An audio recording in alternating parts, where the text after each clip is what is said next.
Mr. Gorbachev, open this gate.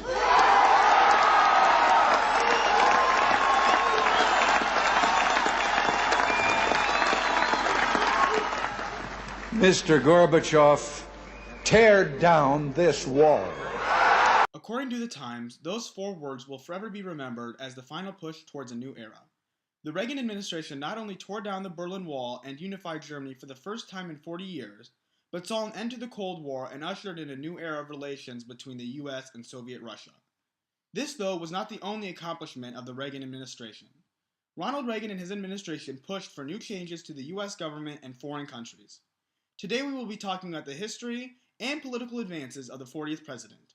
We will be discussing Ronald Reagan's early life, his career as an actor, his early political life, the Reagan administration, the fall of the Berlin Wall and the end of the Cold War, Ronald Reagan as president, and his later years.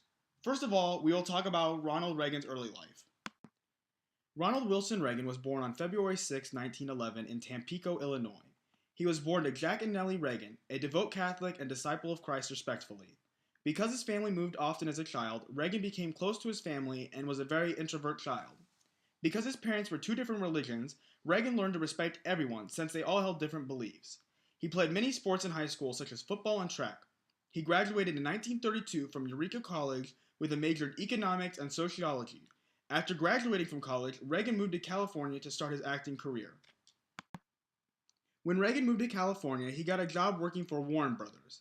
He appeared in over 50 movies and became the president of the Screen Actors Guild. After the Red Scare and being charged with communism, Reagan became a secret informant for the FBI in 1953, reporting on communist activities in Hollywood. Reagan began to slow down his acting career, becoming a radio sports announcer in Iowa for a while. Later in his career, after working in California politics as a Democrat, he got a job hosting the General Electric Theater, on which he talked about too much government control and wasteful spending. This is when he began to lose his liberal agenda and became a pro-business Republican. During his later years as an actor, Reagan became increasingly involved with politics. Reagan did not start off as a political figure. It wasn't until 1941 when he joined the Union Board of California that he finally took his first steps into the political spotlight. While serving on the board, Reagan was coined a Democrat. It wasn't until 1962 when he officially ran as a Republican, after hosting the General Electric Theater and talking about government control and wasteful spending. In 1967, Reagan won the office of governor in California. He would remain there until 1975 when he made the trip to Washington, D.C. to become hopeful of president. In 1976, Reagan tried to win the Republican nomination, but ultimately lost to Gerald Ford, who lost to Jimmy Carter. In 1980, Reagan won the presidency and became the 40th president of the United States. As president of the United States, Reagan and his administration changed the U.S. and pushed for new laws and projects. The Reagan administration took on many new tasks. They reduced the federal government's strength in affairs. One of the biggest things the Reagan administration did, though, was bring many tax cuts to Americans. Reagan believed in trickle-down economics, so his tax cuts helped many upper-class Americans, which would eventually help the poor. During his presidency, the economy flourished. The Reagan administration became the first to create special units in the Department of Justice to prosecute criminal polluters. The administration also created the Strategic Defense Initiative, known as the SDI, to protect the U.S. and allies against nuclear attacks. The Reagan administration also went on the offensive, sending troops to Lebanon to help protect against the invading Israeli troops, and sending more troops to Lebanon to help protect the government from an impending civil war. The Reagan administration fought to help Americans economically and socially. They cut the amount of time it took to get Social Security cards and passports from 43 days to 10 days. Although the Reagan administration itself made many breakthroughs, President Ronald Reagan had many firsts too. President Ronald Reagan, like Franklin Roosevelt, was lucky when he was elected. The public was tired of the failing economy and America's morale was low. Reagan was able to boost morale by helping the economy and talking about previously taboo topics. Reagan was the first president to enter office with a previous divorce, and he also was the oldest, being 69.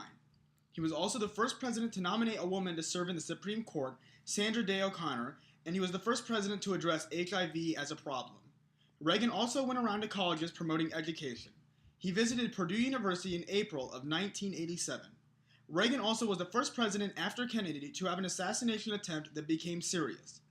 In 1981, Reagan gave a speech at the Washington Hilton Hotel. After leaving, John Hinckley attempted to kill him, missing his heart by only a few inches. Reagan would survive. Ronald Reagan became the first active president to survive an assassination attempt. The day he was shot, the Dow Jones dropped, but after he recovered, it immediately returned to normal, sparking immediate debate about gun control. Since John Lennon had just been shot in 1980, Reagan spoke out saying, quote, "I do not believe in taking away the rights of the citizens for sporting, for hunting, and so forth, or for home defense. But I do believe that an AK-47, a machine gun, is not a sporting weapon and are needed for defense of a home," end quote. The biggest triumph of the Reagan era is the Cold War and tearing down of the Berlin Wall. The Reagan administration saw the fall of the Berlin Wall, the disintegration of the USSR, and the end of the Cold War. Reagan dealt with the Soviets, trying to eliminate immediate-range nuclear missiles. After his speech in Berlin, where he uttered the famous, "Mr. Gorbachev, tear down this wall," the USSR started having problems. Satellite nations began to uprise about the oppression of communism. After the fall of the Berlin Wall in 1989, officially set in 1990, Gorbachev had to deal with other nations refusing to follow him and creating new governments like Germany. These nations began to fall like dominoes.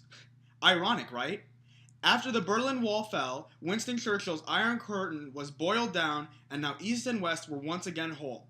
Gorbachev became held up in a coup where the final steps of freedom occurred, with the official end of the USSR and the creation of Russia. The Cold War was over. The USSR existed no longer. But honestly, there were no real winners. The US suffered huge casualties in Vietnam and Korea, and will forever be dependent on military spending now.